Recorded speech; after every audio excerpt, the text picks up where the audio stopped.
The rescue shuttle's engine screamed as it tore through Ziridia-7's crimson atmosphere, leaving Tiberius bleeding on the jungle floor. Through the canopy above, he watched the ship become a dying star against the violet sky. His teammates' faces pressed against the viewport, Mirabelle's among them. Her hands splayed against the glass. They had made their choice. The Krithax war beasts were closing in, and one wounded human wasn't worth the mission data they'd recovered. Tiberius understood the math. He just wished it didn't hurt so much. The ground beneath him pulsed with bioluminescent veins, and the trees, if they could be called trees, exhaled phosphorescent spores into the humid air. His leg was shattered, his comm unit destroyed, and his survival pack had been left on the shuttle in the chaos. The diplomatic corps had trained him for first contact scenarios, not jungle survival on a class-for-death world. He dragged himself toward an outcropping of crystalline rock, leaving a trail of blood that glowed faintly in Ziridia's perpetual twilight. The war beast's howls echoed through the jungle, a sound like grinding metal and dying stars. They were hunting. Then he heard something else, footsteps, light, deliberate, moving with predatory grace through the undergrowth. "Stay back," Tiberius croaked, fumbling for his sidearm with nerveless fingers. The figure that emerged from the bioluminescent fog was not a war beast. She stood perhaps 7 feet tall, her skin covered in iridescent scales that shifted between emerald and sapphire, forearms each ending in delicate, 3-fingered hands, eyes like molten gold, with vertical pupils that contracted as they fixed on him. A crown of crystalline horns swept back from her elongated skull. She was magnificent. She was terrifying. And she was studying him the way a scientist might study a curious specimen. "Human," she said, her voice resonating in frequencies that made his bones ache. The word came from a translation device at her throat, crude but functional. "You are dying." Astute observation, Tiberius managed through gritted teeth. The war beast howls grew closer. The alien female's head snapped toward the sound, her scales rippling to a deep crimson anger. He guessed, or perhaps warning coloration. She made a decision with visible swiftness, sweeping Tiberius into her lower pair of arms with surprising gentleness. "I am Sraith," she said as she moved through the jungle with impossible speed. "Queen of the scattered clans, you will explain why you are here. Over the next 3 weeks." Tiberius did exactly that. Sraith's people lived in the jungle's heart, in cities grown from living crystal and bioluminescent fungi. They were refugees, he learned, from the Krithax expansion, the same species humanity had been studying, hoping to establish trade relations.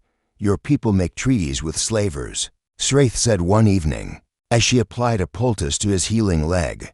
Her people's medicine was remarkably effective. He'd be walking soon. "The Krithax do not negotiate. They conquer. They consume."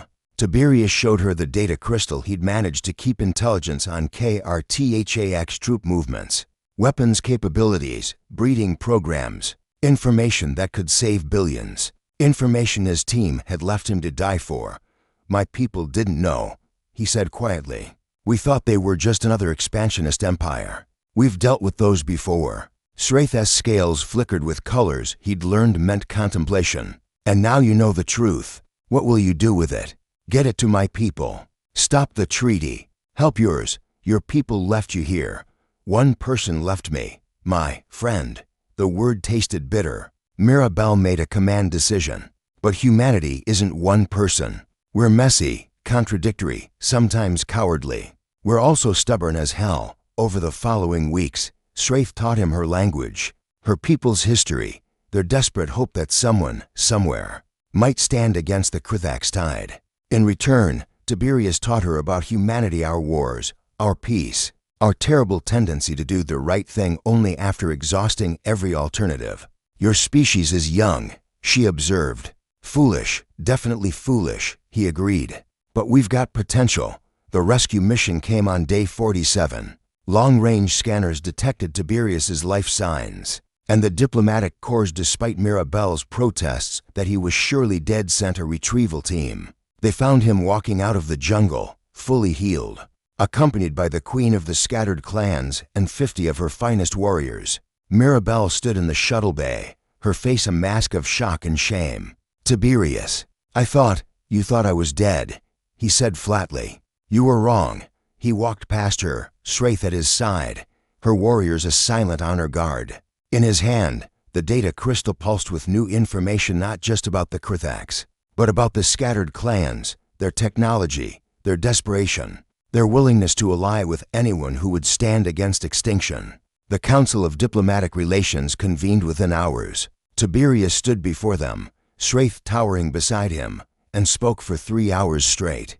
He detailed the Krithaks' atrocities, their slave worlds, their consumption of entire biospheres. He presented the scattered clans' offer, technology, intelligence, alliance.